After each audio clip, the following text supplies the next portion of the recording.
আল্লাহ বললেন, গোলাম যারা পাপ করেছ, যারা অন্যায় করেছো, নিজের উপর নিজে জুলুম করেছো, লা তাকনাতু মির রাহমাতিল্লাহ, আল্লাহর রহমত থেকে নিরাশ হয়ে যেও না।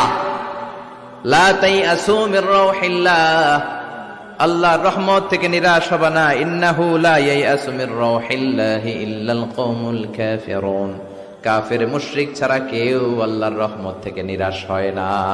ঠিক কি না? কি আশার বাণী, কি সম্ভাবনার বাণী। নিরাশ হয়েও না, হতাশ হয়েও না, ভরসা রাখো কার উপর?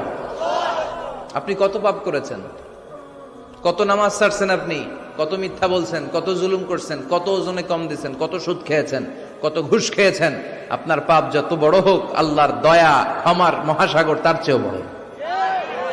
আপনার পাপ আর অন্যায় যদি হয় বিলের পানির সমান, খালের পানির সমান, আল্লাহর দয়া হলো সাগরের পানির সমান। আপনার পাপ আর অন্যায় যদি হয় সাগরের পানির সমান, আমার আল্লাহর দয়া আর ভালোবাসা হলো মহাসাগরের পানির সমান। আপনার পাপ আর অন্যায় যদি হয় বড় বড়